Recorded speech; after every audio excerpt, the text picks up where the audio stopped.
Isipin mo, hindi ka habang buhay bata. Hindi siya habang buhay bata.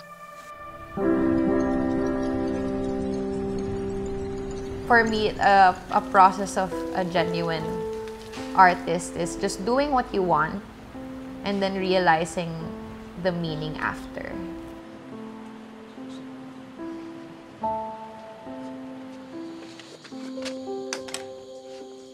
So I realized that in life, I get unconsciously inspired by other experiences.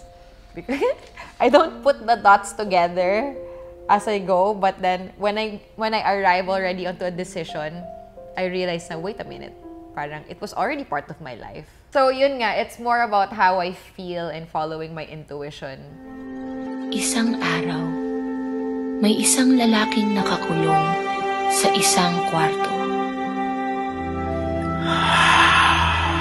Siya ay si lalaking parisukat.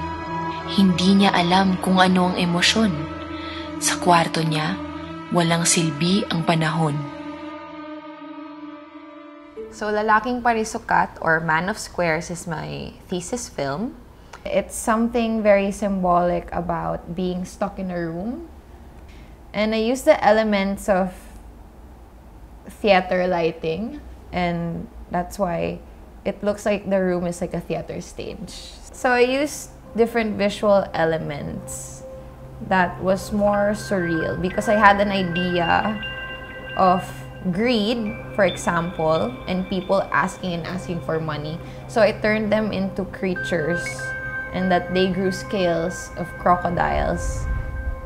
When I won awards for that film, I really understood the importance of making your own films, of investing in your own material.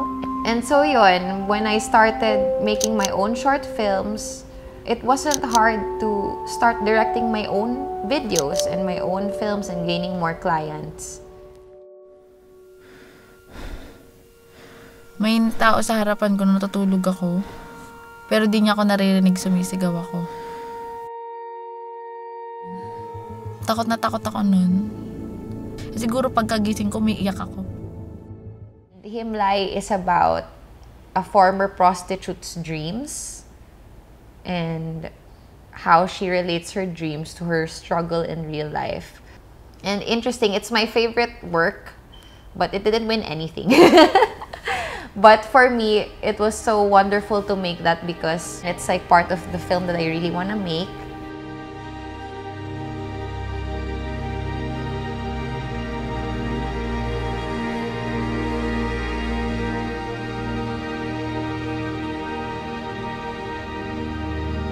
So I realized while also making this film that it also goes back to my childhood. I go back to saying that my childhood really roots me to a lot of elements that I still use now.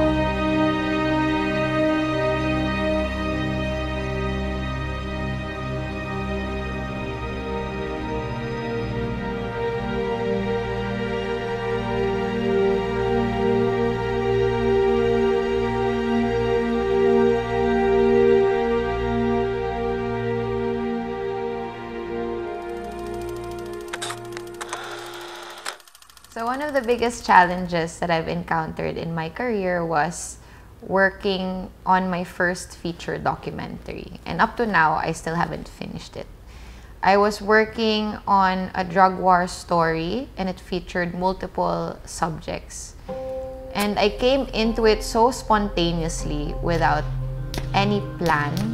I think before I worked on this film, a lot of my projects were documentaries for foundations or travel videos that I feel like I became so overconfident that you can put and piece a whole story together even if you didn't plan it beforehand. We just went out there and we just kept shooting, but we realized we were losing track of the whole essence of it. So once I accepted failure, the heaviness within me also faded away because it was a heavy baggage within myself because I kept pushing myself and made myself so guilty that I wasn't finishing it. But you realize that you can't hold yourself prisoner to something that you can't finish yet because there's always a purpose to that. better to sit down and know when it's the right time to finish it.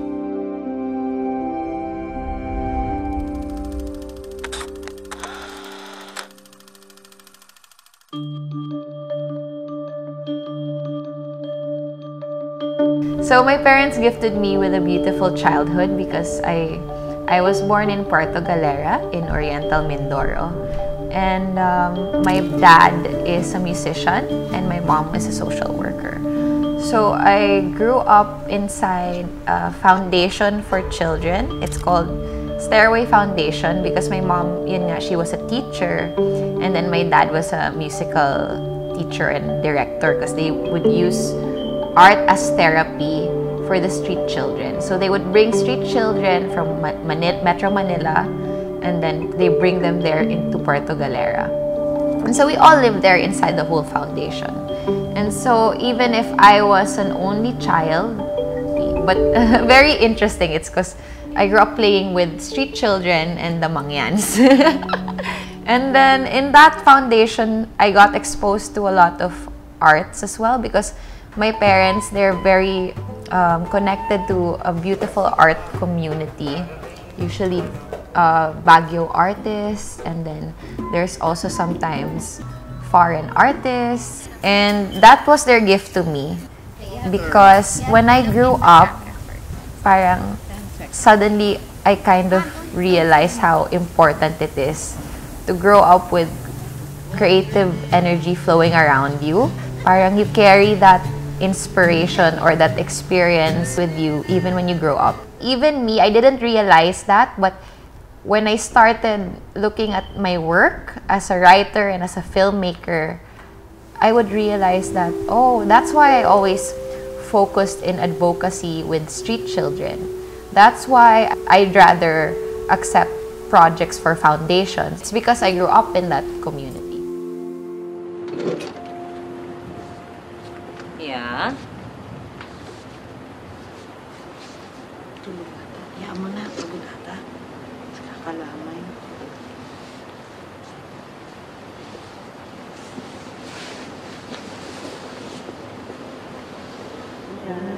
Yeah. Nasa langit ng ama mo. Masaya na siya. Oh, meron ka ng guardian angel. Hmm? Saan na talaga ang langit?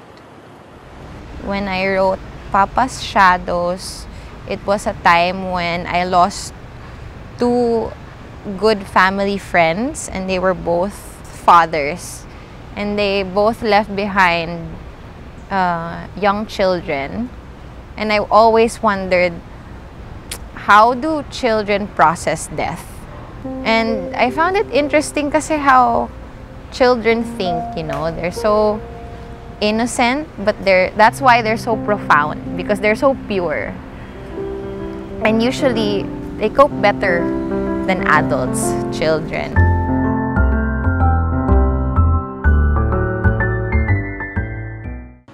Ito si Nanay. Ito si Mia. Ito si Ama. Isa siyang between.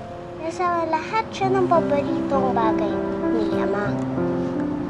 Nasa mga paintings ni Nanay. Sa paborito niyang t-shirt.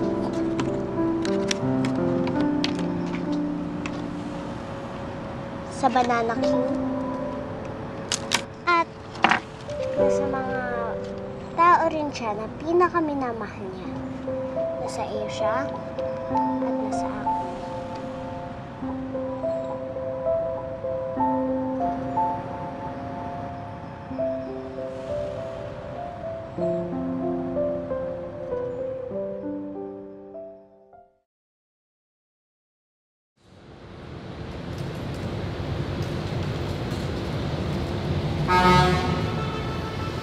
So what I want to advise to other writers or aspiring writers is that make sure that you never stop writing for yourself. Always find time to write your own stories because, of course, as creatives, you also get lost into writing for other people or other projects.